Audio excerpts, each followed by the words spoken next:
Finito il break. Allora, io volevo fare, quest'ultima domanda, una domanda sua e una domanda di Orbostel a Santini, così dopo. Ecco, una domanda a Santini, ricollegandomi al discorso finale, no? Io mi svesto da sindacalista e mi vesto da politico, tu già l'hai fatto, volevo dirti, tu concordi, no? C'è una grande bella legge coraggiosa che è quella che confisca i beni ai mafiosi, no? Ad oggi è stata fatta anni fa, insomma, che questa legge venga applicata anche agli evasori fiscali e che questo denaro confluisca in una banca pubblica che possa aiutare gli imprenditori virtuosi o l'impresa virtuosa che ha bisogno. Concordate nell'ambito di questo percorso? Molte volte sono situazioni molto semplici, ma sicuramente situazioni in cui per affrontarle, farle, attivarle hanno bisogno di gran coraggio. Ti volevo fare questa domanda. Sì, risolveremo il problema praticamente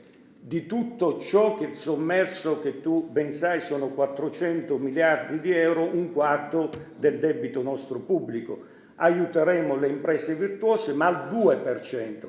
Non al 10-12% come succede adesso con i denari che ci arrivano dall'Europa e che le banche private poi riciclano quando ci va bene in prestiti a tassi esosi, quando ci va male in derivati. Ecco. Perché ti passo Scusate se sono stato un politico, ma ecco, volevo... È una domanda anche ottimista, ha detto che 400 miliardi di euro sono un quarto del debito pubblico. 2000 miliardi, scusa.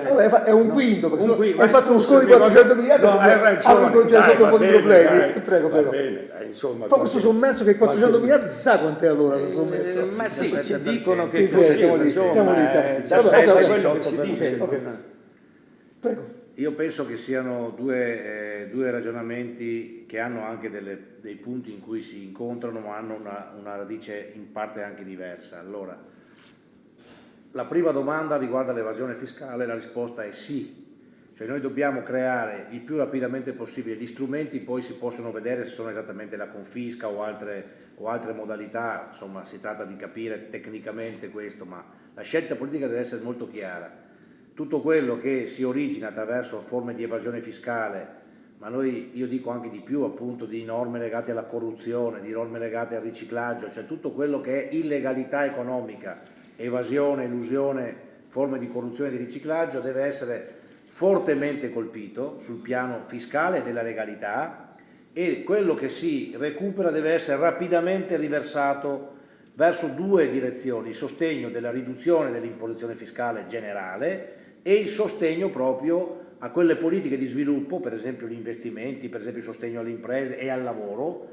Quindi immaginiamo un fisco che sia nemico della rendita, della transazione finanziaria, dell'evasione fiscale, della corruzione, del riciclaggio, e diventi amico invece del lavoro, degli investimenti, dei redditi, delle famiglie.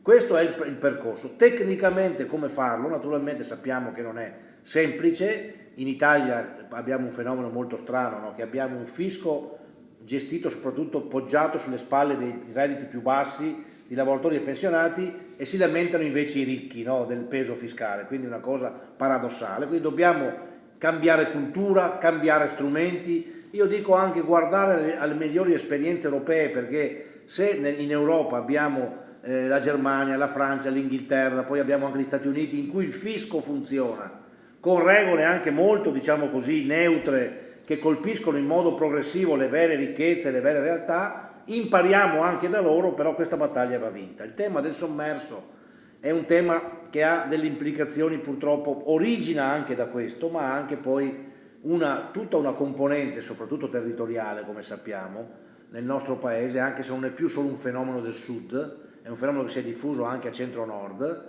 dove c'è l'implicazione in mezzo, diciamo così, anche dell'attività, per esempio dell'occupazione, no? È stato abbastanza noto, credo, quell'episodio tristissimo che avvenne qualche tempo fa in Puglia, quando alcune operaie furono purtroppo, no, morirono in un incendio della loro azienda, che era poi uno scantinato senza nessuna regola di sicurezza.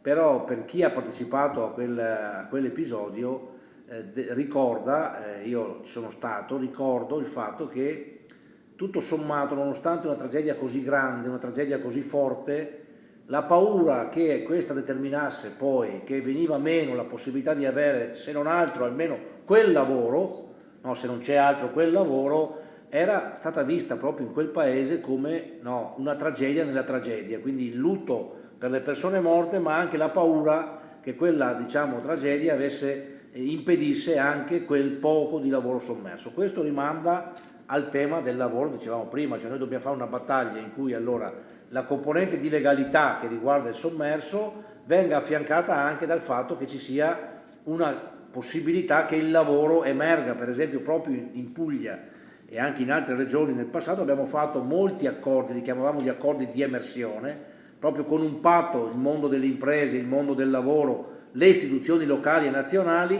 favorire il recupero della legalità dell'azienda e del lavoro delle persone attraverso proprio delle politiche dedicate che incentivino chi riemerge, diano possibilità a chi riemerge. Quindi sono due fenomeni che hanno una matrice comune ma hanno anche poi uno sviluppo leggermente diverso, perché in mezzo ci stanno le persone, il lavoro, che noi abbiamo tutto l'interesse di farlo emergere, ma di non perderlo, di qualificarlo, di valorizzarlo, evitando che la gente abbia solo la scelta del lavoro alle condizioni di sfruttamento che nessuno di noi vuole più accettare.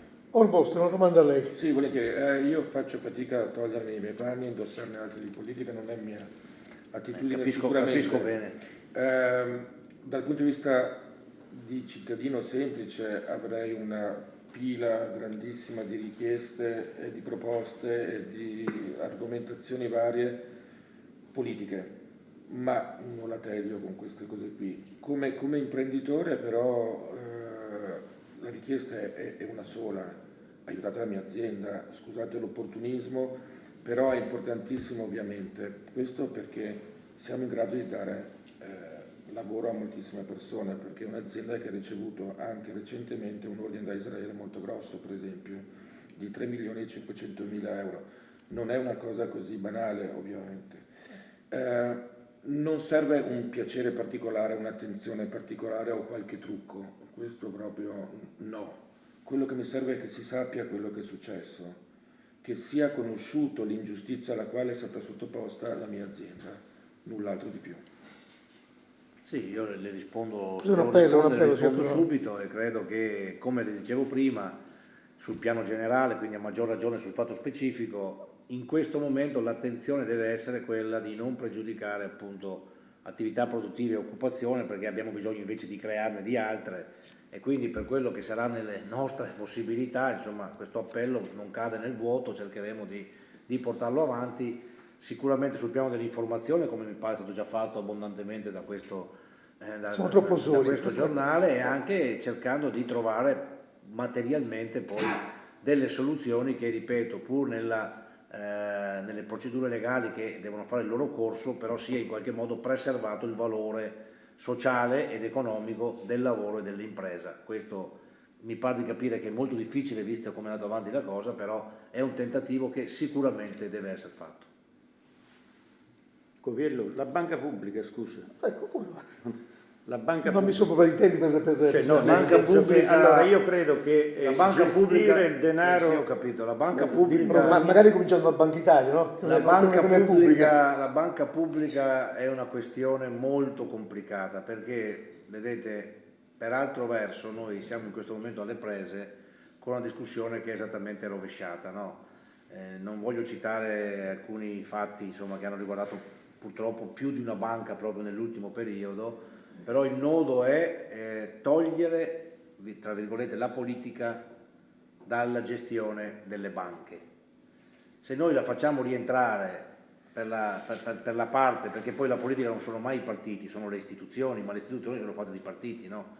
Tant'è che, e io sono d'accordo, va via via previsto che le fondazioni bancarie, che 20 anni fa, quando furono istituite, era anche sensato che avessero un ruolo anche di preeminenza dentro la riforma della bancaria che portò alla privatizzazione delle banche, eccetera, adesso devono come minimo mantenere una presenza, ma non più maggioritaria, proprio per evitare questa commistione che non ha portato bene al nostro paese. Ecco, sulla banca pubblica io ho qualche problema, preferirei parlare magari di di fondi dedicati, insomma, cioè il fatto che ci siano delle modalità gestite dalla legge, quindi pubblici, ma gestiti poi con criteri di assoluta economicità, perché guardate, questo sarà a mio avviso anche in futuro, tutto quello che ha radice economica e sociale è bene che sia gestito con regole che fa la politica, che fa il Parlamento, quindi leggi, norme, ma poi dal punto di vista gestionale con principi e criteri di tipo civilistico e privatistico, perché in questo modo si riesce a dare la possibilità di una gestione che sia sana.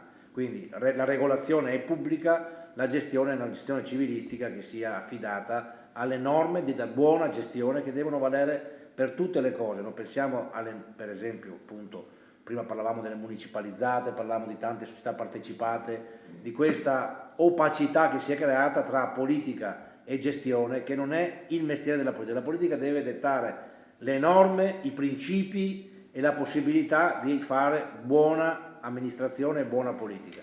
Poi la gestione è un'altra cosa, quindi io parlerei più di fondo pubblico piuttosto che di banca pubblica. Mi ha dato uno spunto, è quasi un caso questo qui, municipalizzate. Fino a poco tempo fa si parlava di morte dell'in-house. La Corte Costituzionale ha deciso che invece l'in-house rientra alla grande in campo, anche per effetto del referendum che ha visto decine di milioni di italiani votare perché rimanga pubblica l'acqua e altri settori, no?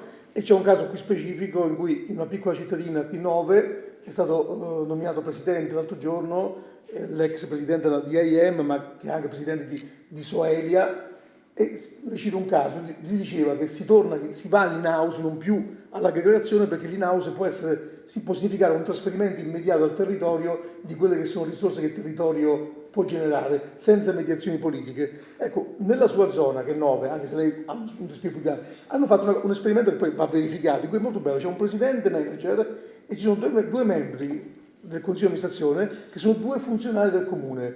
Quindi dicendo, il sindaco ha detto, è il vero controllo analogico, perché addirittura c'è un manager presidente e gli altri 2 membri sono funzionari comunali.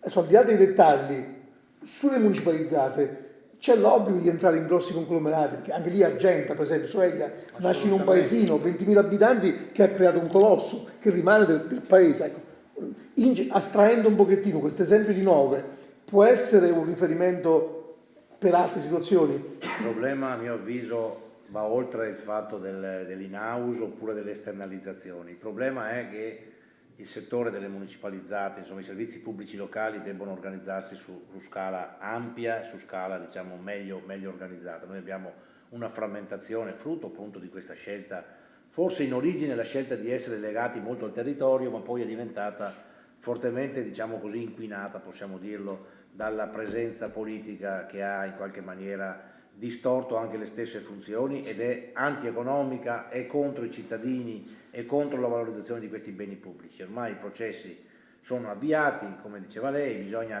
fare la gestione secondo principi, come dicevamo prima, di economie di scala, principi di innovazione, principi di la politica deve regolare, quindi le norme di legge sono della politica, poi la gestione deve essere, anche nel caso di società pubbliche, deve essere ben affidata agli strumenti appunto di gestione e anche alle competenze che siano strettamente legate agli obiettivi della società e non a diciamo, prolungare in termini di presenza e di potere situazioni che non si possono più realizzare.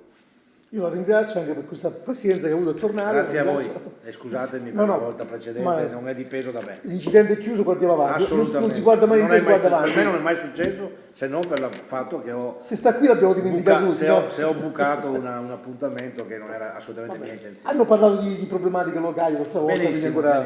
Va bene, grazie. Grazie.